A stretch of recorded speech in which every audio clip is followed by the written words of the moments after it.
आज पूरे देश की नज़र पार्लियामेंट की नई बिल्डिंग पर है और उस पार्लियामेंट की नई बिल्डिंग की इस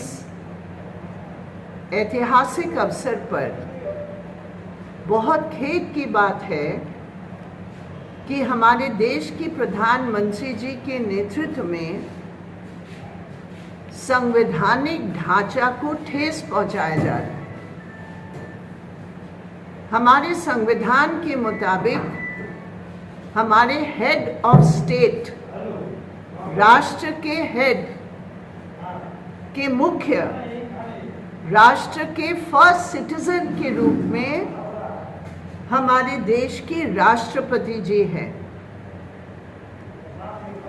अमेरिका में या अन्य देशों में जहां प्रेसिडेंशियल फॉर्म ऑफ गवर्नमेंट है, वहां एग्जीक्यूटिव है जो सरकार का हेड है और जो स्टेट का हेड है वो एक है, एक व्यक्ति है। अब हमारे देश में तो है नहीं, लेकिन प्रधानमंत्री जी एक ही व्यक्ति के रूप में इस संविधान की बेइज्जती करके, और मैं कहूँगी ये शब्द, ये संविधान की बेइज्जती है, ये संविधान पर हमला है कि आप दोनों पदों को एक पद में अपने पद पे जोड़ने का जो प्रयास कर रहे हैं वो सही नहीं है। और इसीलिए हम सीपीआईएम और अन्य विपक्षी दलों के साथ मिलकर हमने फैसला किया है कि कल के समारोह में हम बॉयकॉट करेंगे, हम नहीं रहेंगे, क्योंकि हम समझते हैं जब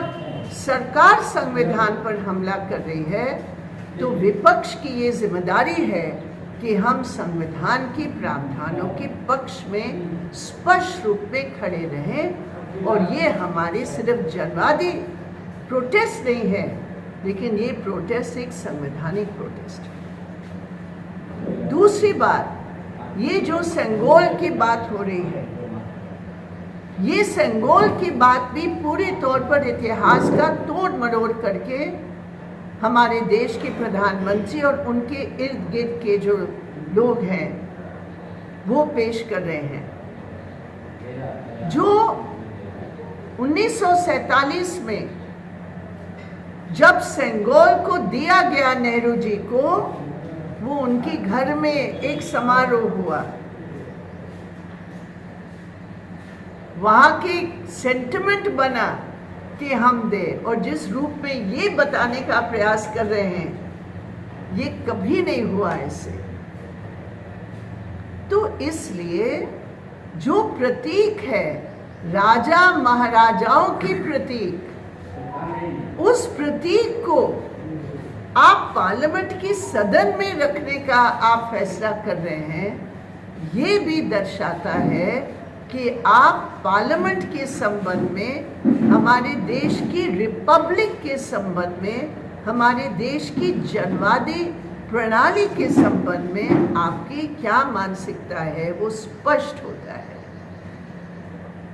तो हमारी ये समझ है कि ये जो समारोह है उसकी जो स्पिरिट है न्यू पार्लियामेंट बिल्डिंग का, पार्लियामेंट का, संसदीय प्रणाली का, उसी को ये कमज़ोर करने का पूरा प्रयास है और इसीलिए हम लोग इसका बहिष्कार करते हैं। मैडम, आपकी संगठन पूरे देश में दल का सवाल नहीं है, प्रादेशिक आधार पर जो भी वहाँ दल हैं जो बीजेपी के खिलाफ लड़ाई में शामिल है। अब हर प्रदेश की स्थिति अलग है। मिसाल के तौर पर बंगाल में बीजेपी है, टीएमसी है, लेकिन टीएमसी बंगाल में जो नीति अपना रही है वो बीजेपी की फायदा पहुंचा रही है। तो निश्चित रूप पर बंगाल में जो हम स्टैंड लेंगे वो होगा बीजेपी हराओ और टीएमसी की नीतियों के खिलाफ खड़े होकर एक विकल्प को हमें तैयार करने की ज़रूरत है। इसी तरह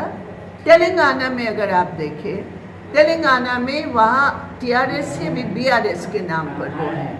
तो बीआरएस के साथ किस रूप में वाम दल बातचीत करके वहाँ हम लोग अगर संभावना है हम लोग चुनाव एक साथ करें। तो अलग अलग प्रदेशों की अलग अलग राजनीतिक परिस्थितियों के हिसाब से हर ऑपोजिशन पार्टी का अगर एक मंशा है कि हमें संविधान को बचाना है और बीजेपी की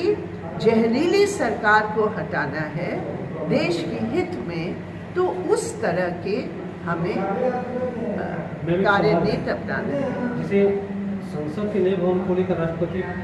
को आमंत्रित नहीं किया गया तो विपक्ष इस पर सवाल किया। छत्तीसगढ़ में जब विधानसभा हुआ उसमें राज्यपाल को नहीं बुलाकर सोनिया गांधी को बुलाया गया, राहुल गांधी को बतौर मुख्य अतिथि बुलाया गया। मणिपुर में भी ऐसा ही केस हुआ, हमारे झारखंड में भी ऐसा ही केस हुआ जब राज्यपाल को इग्नोर किया गया और कांग्रेस के बड़े नेताओं को बुलाया गया।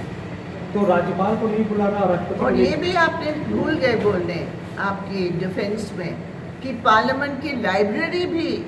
और पार्लियामेंट की वो एनेक्सी भी प्रधानमंत्री ने किया, तो अब आप क्यों बोल रहे हैं? ये सारे दलील बोगस दलील है।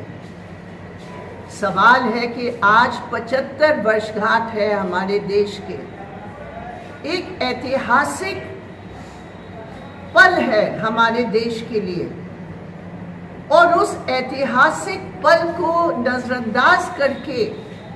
आप संविधान को नजरअंदाज करके आप एक लाइब्रेरी या एक विंग किसी विधानसभा में उसकी बराबरी दिखाकर आप इस सवाल और इस जवाब का आप प्रश्न का जवाब नहीं दे रहे हैं कि क्यों? जो हुआ आज देश भी तो राज्य का संघ है। नहीं सुनिए, क्यों? हम लोगों ने राज्य के 7 वाम दलों को भी एकत्रित किया है और ये पूरा जून महीना हर जिले में तब के ही एक जनपक्षीय विकल्प तैयार होगा, इसकी कोशिश में चुनाव का एजेंडा बात संगठन और राज्य के सवाल को लेकर के संघर्ष करने के लिए